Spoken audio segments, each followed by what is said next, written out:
Drama means drama, جس کے ذریعے آپ ایک سٹل طریقے سے آپ ایک میسج کنوے کرتے ہیں. اور دوسرا ڈاکومنٹری. ڈاکومنٹری کیا ہے کہ a program which based on facts and figures. اور تیسرا میوزک پروڈکشن. میوزک پروڈکشن کا کیا ہے کہ میوزک پروڈکشن کے پہلے آپ ایک شاعری سلیکٹ کرتے ہیں یا ایک دھن بنی ہوتی ہے تو آپ اس کے مطابق کلام لکھوانا ہوتا ہے. عمومی طور پہ آپ ایک کلام سلیکٹ کرتے ہیں اور اس کے بعد پھر آپ اس کے مطابق ایک موضوع دھن کسی سے کرواتے ہیں اور پھر اس کے مطابق کوئی آواز ڈھونڈنا. یعنی یہ دراصل ایک کلچر تھا. اور میں ایک سرکاری آرگنائزیشن کا حصہ ہوتے ہوئے میں یہ کہتا ہوں کہ جو بندہ کام کرنا چاہتا ہے وہ اپنے لیے مارجن ڈھونڈ لیتا ہے اور وہ اپنا کام کر لیتا ہے یا وہ میسج کنوے کر دیتا ہے. یعنی میں مثال دیتا ہوں کہ میں اسی ریڈیو میں رہ کے میں نے فیض اور جالب کی آوازوں پر بھی آن ایئر کیا ہے کہ وہ جس طریقے سے انہوں نے رشین سینما کی مثال دی کہ وہاں دیکھیں کہ وہ نظریاتی اعتبار سے خاص نہج پہ چل رہے تھے لیکن وہاں انہوں نے مونٹاج کو ایجاد کیا یا دریافت کیا، اس کو بنایا اور پوری دنیا نے اس کو تسلیم کیا. یا جو فلم کے میں نے فریم دیکھے رشین سینما کے یا جاپان کے، ہم تو انڈیا کے علاوہ کسی سے آگاہ ہی نہیں ہے یا ہالی ووڈ سے. دنیا میں سینما کے حوالے سے بہت بڑا کام ہوا. تو پاکستان کا پرابلم یہ ہے کہ ہمارا یعنی چونکہ میرا موضوع ہے میڈیا تو میں اس پہ کچھ کام کر چکا ہوں اور پچھلی کم از کم ایک دہائی سے کام کر رہا ہوں اور نوٹس لیتا ہوں یا میں اس معاملے کو سمجھتا ہوں کہ ایسا کیوں ہے. دیکھیں یہ بالکل آسان ہے. پروڈکشن یہ جو ٹاک شو ہے ان کو میں بطور پروڈیوسر بطور ڈائریکٹر ہم اس کو کوئی پروڈکشن سمجھتے ہیں. یعنی یہ تو ایک پروفیشنل کا ایک بائیں ہاتھ کی بائیں انگلی کا کھیل. پھر بس 3-4 لوگوں کو بلایا، ان کو بٹھایا، ان کے منہ میں 2-2 4-4 سوال دیے. وہ جس طرح عمر نے ان کے پورے ٹائم نکال دیا کہ اگر آپ ایک اس کا ٹائم نکالیں تو 5-7-8 منٹ تو آپ دے دیں اینکر کو. اور اگر اینکر ڈاکٹر شاہ مسعود جیسا ہو تو وہ تو مسلسل 10-15 منٹ تو قیامت میں بولے گا. تو کہنے کا مطلب یہ ہے کہ اس کے بعد وہ جو کچھ ایسے پروگرام ہوئے جس طرح جیو کا ایک پروگرام تھا الف جس کے خورشید ندیم اینکر تھے اور اس میں بڑی یوزفل قسم کی جو ہے وہ یہ ڈسکشنز ہوں. پھر اسی طرح اگر کچھ دوستوں کو یاد ہو تو اے آر وائی پہ ڈاکٹر شاہ مسعود نے کچھ پروگرام کیے جن میں ڈاکٹر جاوید اقبال، علامہ اقبال کے بیٹے، ہمارے رائٹرس ان کے بہت خلاف ہیں چونکہ وہ تھوڑی سی لبرل بات کرتے تھے. وہ کہ وہ خود ایک ماشاء اللہ یا اس سرکار کا حصہ رہے لیکن وہ تھوڑی یعنی کافی لبرل باتیں کرتے ہیں. اس میں مجیب الرحمان شامی، ڈاکٹر مبارک علی، ڈاکٹر اسرار احمد، ڈاکٹر صاحب بھی شاید تو نہیں وہ لاہور میں چونکہ زیادہ ریکارڈ ہوئے، ڈاکٹر صاحب اس میں نہیں تھے. اس کی مزے کی بات یہ ہے کہ ایک پروگرام مجھے یاد ہے اسی سلسلے کی کڑی تھی غالباً یہ اے آر وائی پی پروگرام تھا.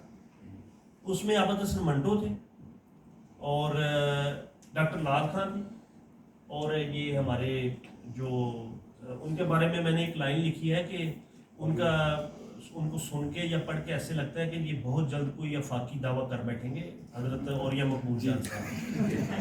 تو آپ یقین جانیں کہ لڑائی صرف ہاتھوں سے یا تیر و تفنگ سے یا اسلحے سے نہیں ہوتی. آپ کے دلائل اگر مضبوط ہوں اور اگر آپ کو بات کرنے کا پلیٹ فارم ملے آپ یقین جانیں کہ وہ بالکل بے دست و پا ہو گیا. یہ نہیں کہ مجھے وہ پسند تھے یا وہ ناپسند تھا، ایسی بات نہیں.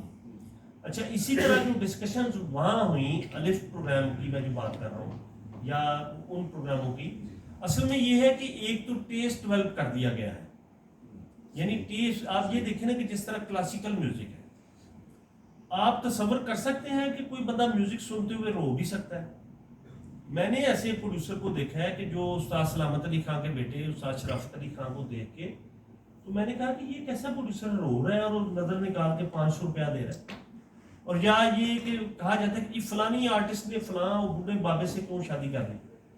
اصل میں میرا ذاتی یہ خیال ہے کہ کوئی اسٹیج آپ پہ ایسی آتی ہے کہ جو ایک اسٹوڈنٹ ہوتا ہے وہ اپنے استاد میں ضم ہو جانا چاہتا ہے، اس میں غرق ہو جانا چاہتا ہے. تو آپ کو جب چیزوں کی سمجھ تب آئے گی نا جب آپ کا مینٹل لیول وہ ہوگا. اچھا جو میں پھر عامر کی طرف آتا ہوں کہ عامر نے جو آپ نے ان سے سوال کیا کہ بھائی یہ ایسے ہی کارخانے میں توتی کی کچھ ہوتا ہے کہ کتاب چھپوا کے ہم نے بیٹھ گئے یا کو بلاگ لکھ لیا. اگر آپ ایمانداری کی بات ہے کہ اگر ہم پریکٹیکلی سوچیں, میرے ہوتے ہوئے ریڈیو پاکستان سے میوزک ختم ہو گیا. یہ عزیر صاحب ان کو ریکارڈنگ کا شوق چڑھا ہوا ہے, اب یہ موبائل پہ ریکارڈنگ کرتے ہیں چونکہ پی ٹی وی میں پچھلے 15 سالوں سے کوئی میوزک ریکارڈ نہیں. میں نے پچھلے جو منسٹر تھے ان کو میں نے یہ سوال کیا کیٹیگوریکل سب جرنلسٹوں کے سامنے. ہاں میں نے یہ اس میں شاعری کی کہ میں نے یہ نہیں بتایا کہ میں خود ملازم ہوں. تو میں نے انہیں کہا کہ جب آپ یہ نہیں کریں گے, پی ٹی وی میں ڈرامہ ہوتا تھا اور آپ ڈاکومنٹری کرتے تھے, پروڈکشن ہوتی تھی, میوزک ہوتا تھا, تو جب آپ نہیں کریں گے تو آئی ایس پی آر ہی کرے گا نا. تو کہنے کا مطلب یہ ہے کہ اب وہ بیانیاں یہ دیتے ہیں کہ بھئی ریڈیو پاکستان کی کیا ضرورت ہے, ہم پیرالل ہم ہیں نا. میں نے کہا کہ ان کا تو یہ کام ہی نہیں.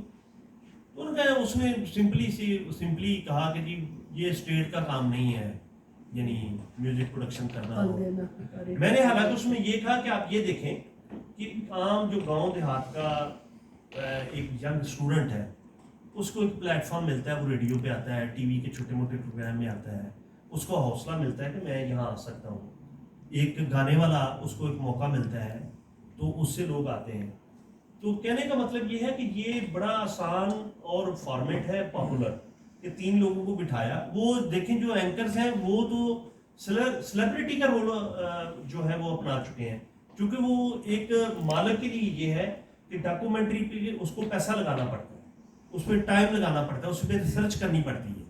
جو ڈرامہ ہے اس کے لیے آپ کو جان مارنی پڑتی ہے. وہ یہ ہے کہ مارکیٹ سے خریدا ایک پاپولر بیانے جو مارکیٹ میں. اچھا عامر جانتے ہیں یا ہمارے جو دوست میڈیا سے وابستہ ہے وہ کہتے ہیں نہیں جی اس پہ اشتہار نہیں ملتا. دیکھیں لوگوں کا ٹیسٹ ڈیولپ کرنا پڑتا ہے. جس طرح میں نے کہا کہ ریڈیو یا پی ٹی وی نے, جس طرح اگر منو بھائی نے پی ٹی وی پہ کام کیا, اصل میں سب سے بڑا المیہ قاسم صاحب یہ ہے کہ کام ہو ہی نہیں رہا. آپ کام کہاں کریں گے؟ کارٹلز آگے ہیں, وہ گروپس آگے ہیں جس میں عامر نے پتہ نہیں کس طرح لکھ لیا, کچھ ٹی وی سیریلز کس طرح لکھ لی اور کس طرح اس نے اپنی بات کر لی. کہنے کا مطلب یہ ہے کہ اچھا 2 اب میں باتوں کو مختصر سا ملا کے تو میں اپنی بات ختم کروں گا. پہلی بات تو یہ ہے کہ دیکھیں ہم شاید سماج کو تب جواب دہ ہوتے ہیں جب ہم خود اپنے آپ کو جواب دے. ہم نے ہماری اپنی ایک فرد کی بھی تو ویلیوز ہے نا, وہ اپنے آپ کو جواب دہ ہے سب سے زیادہ. تو وہ اس کا اندر ہے جو اسے مجبور کرتا ہے لکھنے پہ, اسے بولنے پہ اور اس کی سزا بھگتنے کو. وہ کوئی معنی نہیں دیتا. جو اٹریکشن بے شمار لوگوں کے پاس اٹریکشن ہے کہ بھئی وہ بھی پراپرٹی کا کام کریں اور پیسے کمائیں اور بڑی سی گاڑی لیں یہ ہو. لیکن کچھ لوگوں کو بڑی گاڑی امپریس نہیں کرتی, ان کو علم امپریس کرتا ہے, ان کو نالج کرتا ہے, ان کو انقلاب کا نعرہ کرتا ہے.